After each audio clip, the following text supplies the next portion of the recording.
Dear student, तो आज हम लोग जो क्वेश्चन का आंसर प्रिपेयर करेंगे वो क्वेश्चन है derive the relation between relative lowering of vapour pressure and molar mass of solid. इसमें जो कीवर्ड्स है उसकी तरफ आप लोगों का ध्यान झट से जाना चाहिए। Relative lowering of vapour pressure and molar mass of solid, ठीक है।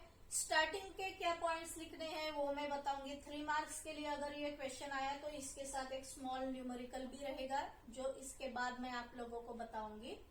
तो पहले इसके पॉइंट्स क्या लिखने वो देखेंगे। फर्स्ट पॉइंट इसमें हम लोग डिनोशन मेंशन करेंगे, जैसे let W2 gram of solute dissolved in W1 gram of solvent. 1 denotation हम लोग सॉल्वेंट के लिए यूज करेंगे, 2 हम सॉलिड के लिए यूज करेंगे, ठीक है। तो यहाँ W2 इक्वल टू लिखेंगे weight of solute, W1 weight of solvent, then M1 molar mass of solvent and M2 molar mass of solute, ठीक है। सेकेंड पॉइंट में हम लोग क्या करेंगे, नंबर ऑफ मोल्स जो है वो फाइंड आउट करेंगे। Number of moles of solvent क्या होगा, W1 upon M1। Number of moles of solid N2 क्या होगा, W2 अपॉन M2। और हर एक पॉइंट में आप लोग एक लाइन अपने मन से लिख सकते हो। यहाँ जैसे लिखा कि let the weight of solid be W2 dissolve in W1 gram of solvent, let molar mass be M1 and M2 of solvent and solid respectively. Second point में we will calculate the number of moles. The number of moles are N1 and N2, ठीक है। यहाँ मैंने एक line नहीं लिखी लेकिन आप लोगों को लिखना है, ठीक है। ये नंबर ऑफ मोल्स हो गए। थर्डली हम मोल फ्रैक्शन फाइंड आउट करेंगे, तो ये भी हम लोग लिखेंगे कि let the mole fraction of solute be X2 and mole fraction of solvent be X1। लेकिन हम लोगों को सोल्यूट का अभी काम है तो उसका मोल फ्रैक्शन क्या है, X2 इक्वल टू क्या मिलेगा, N1 plus N2। Sorry, solute है तो ऊपर रहेगा N2 और नीचे N1 प्लस N2, ठीक है। ये हो गया हमारा मोल fraction of solute. Mole fraction of solute. अभी क्या करेंगे, फोर्थ पॉइंट में N2 की वैल्यू पता है, N1 की वैल्यू पता है, देयरफॉर X2 इक्वल टू क्या आएगा, N2 की जगह W2 बाय M2 लिखेंगे, N1 की जगह W1 बाय M1 प्लस फिर से N2 है W2 बाय M2। ये हो गया हमारा फोर्थ पॉइंट। फिफ्थ पॉइंट में हम लोग क्या करेंगे, थोड़ा relative lowering of vapour pressure पे अभी कॉन्सेंट्रेट करेंगे। तो शुरू में आप लोग लिखोगे कि let us consider a solution containing 2 component A1 and A2, ठीक है, with vapour pressure P01 and P02। तो 2 कंपोनेंट हम लोग लेंगे, let the solution containing 2 component A1 and A2, और उनका वेपर प्रेशर क्या लेंगे, A1 का P01 लेंगे और A2 का P02 इक्वल टू 0। ये कैसे है, नॉट क्यों लगाया है, प्योर फॉर्म में है इसीलिए। और इसका 0 है मतलब ये वेपर नहीं फॉर्म कर रहा, तो वो कैसा है, नॉन वोलेटाइल। एक कंपोनेंट A2 नॉन वोलेटाइल है और एक है वोलेटाइल, ठीक है। उसी के लिए हम लोग relative lowering of vapour pressure की value for a non volatile solute find out की है हम लोगों ने ऑलरेडी।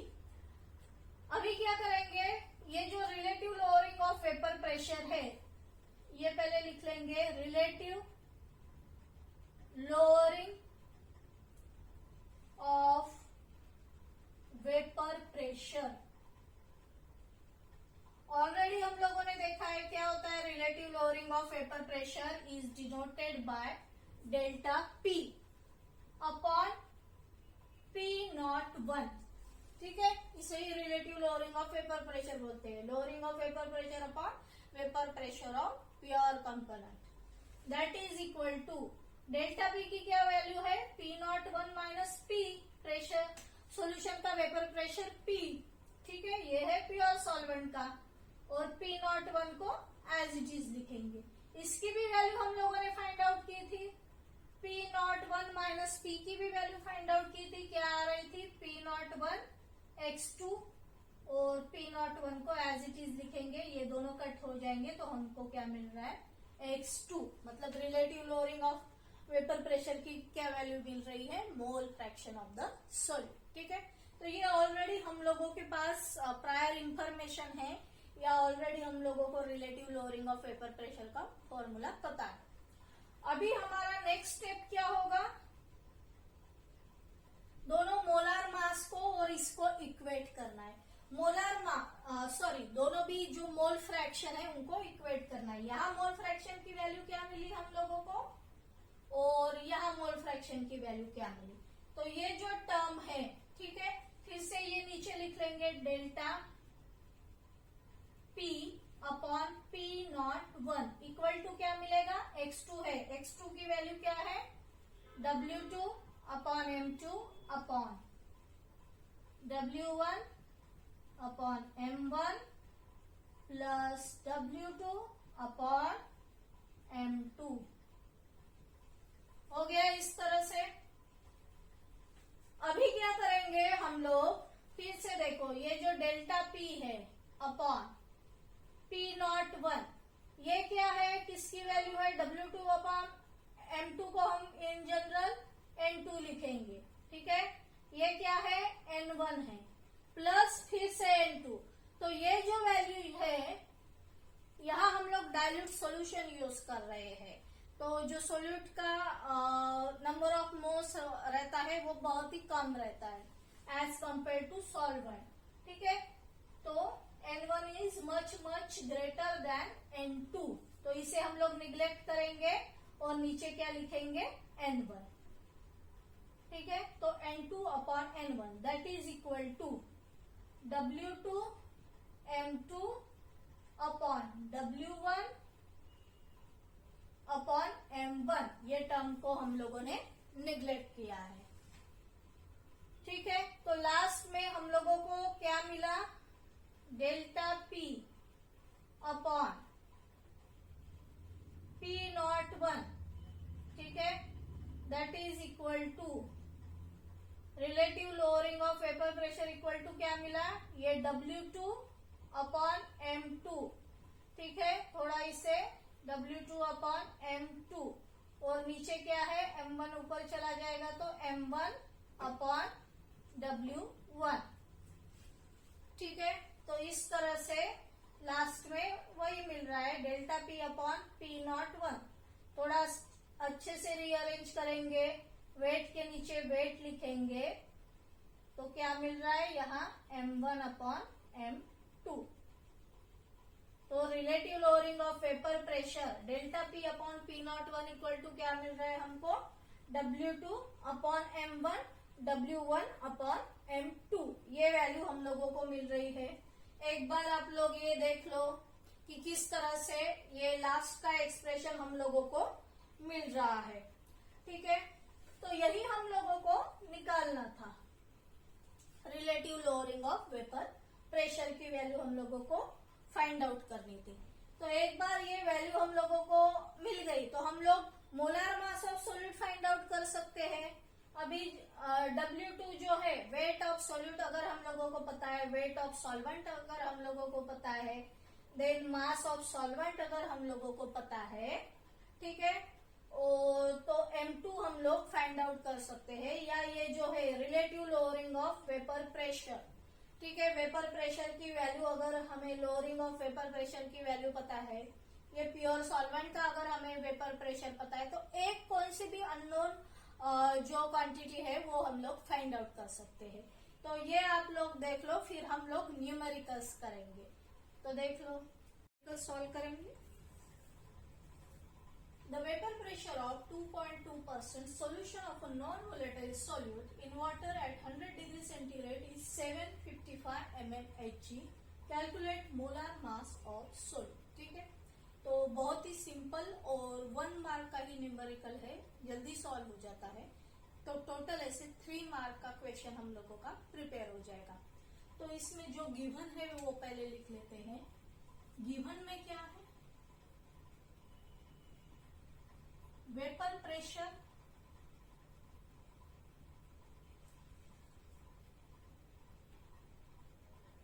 Of solvent. सॉल्वेंट कौन सा है? जैसे vapour pressure of 2.2% solution of a non volatile solute in water. Water अपना सॉल्वेंट है। Vapour pressure of solvent that is water लिख सकते हो, वाटर। ठीक है, at 100 degree centigrade. 100 degree centigrade पे जो वेपर प्रेशर होता है वो 760 mmHg होता है। ये वैल्यू दी नहीं है लेकिन आप लोगों को याद रखनी है, 760 mmHg। Then vapour pressure of, ये हो गया सॉल्वेंट का। यहाँ जो है नॉन वोलेटाइल सोल्यूट ऐड किया है, उसका जो वेपर प्रेशर है सोल्यूट का, यहाँ ये वाटर है, सोल्यूट का वेपर प्रेशर दिया है 755 mmHg, 755 mmHg। और क्या गिवन है? जैसे 2.2% सोल्यूशन, इससे क्या पता चलता है? वेट ऑफ सोल्यूट कितना है? वेट ऑफ सोल्यूट 2.2 ग्राम। ठीक है, और 100 में से अगर 2.2 माइनस करते हैं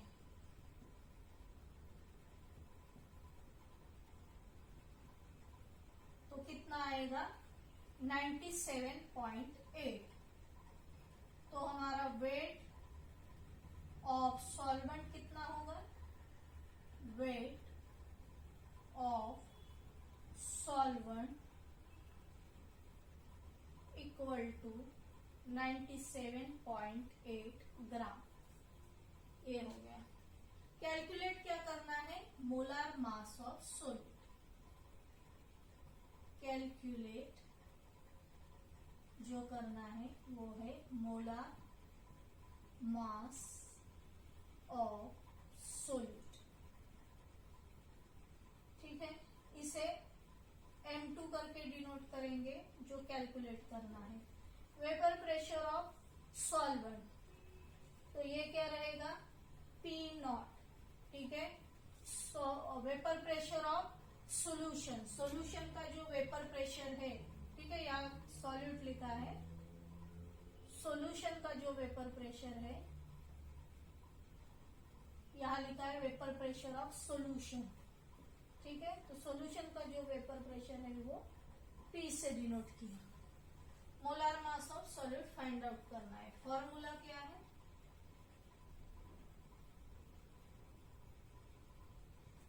डेल्टा P। ठीक है, इसे ही हम लोग P0 माइनस P लिखेंगे upon P0 equal to W2 M1 W1 M2। P0 minus P करना है। P0 कितना है? 760 माइनस P 755 अपॉन P0, फिर से P0 760, that is equal to W2 weight of solute जो है 2.2, then M1 molar mass of solvent, water है solvent तो उसका 18 रहेगा। W1 weight of solvent, weight of solvent जो है 97.8 इंटू M2 तो फाइंड आउट करना है। पहले ये साइड सॉल्व कर लेंगे। 760 माइनस 755 कितना आएगा 5. तो 5 upon 760 equal to 2.2 into 18 upon 97.8 into M2. इसे और अगर रिड्यूस करना है तो यहाँ से 5 से इसे अगर डिवाइड करते हैं तो यहाँ मिलेगा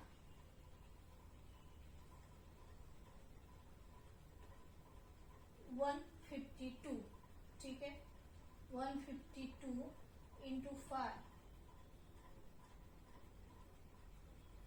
760 होता है. तो इसे रिड्यूस किया तो ये मिलेगा बाकी के term 2.2 into 18 97.8 into M2. M2 हम लोगों को फाइंड आउट करना है. रिवर्स कर देंगे 152 और ये 97.8 इंटू M2 ऊपर चला गया 2.2 इंटू 18 और सिंप्लिसिटी ऑफ कैलकुलेशन. अभी देयरफॉर M2 इक्वल टू क्या मिलेगा, ये 152 है. ठीक है, जो डिवीजन में है वो मल्टीप्लाई होंगे 2.2 इंटू 18 अपॉन जो मल्टीप्लाई है वो डिवाइड हो जाएगा इक्वल टू. पहले अभी ये कैलकुलेट करते हैं, आप लोग भी साथ में कैलकुलेट करो. 152 इंटू 2.2 पहले ये करके देखते हैं. So 152 into 2.2 into 18 equal to 6019.2 इतना आ रहा है divided by 97.8. So divided by 97.8 equal to 61.54 आ रहा है. ठीक है, तो ये वैल्यू आ रही है M2 की. ठीक है, मोलार मास का यूनिट ग्राम पर मोल इनवर्स. तो ये आ गई हमारी मोलार मास ऑफ सॉल्यूट की वैल्यू. तो इस तरह से ये न्यूमेरिकल जो है वो सॉल्व करना था. सो आप लोगों को समझ में आ गया होगा कि किस तरह से ये एक 3 मार्क का क्वेश्चन का आंसर हम लोगों ने प्रिपेयर किया. So thanks for watching this video.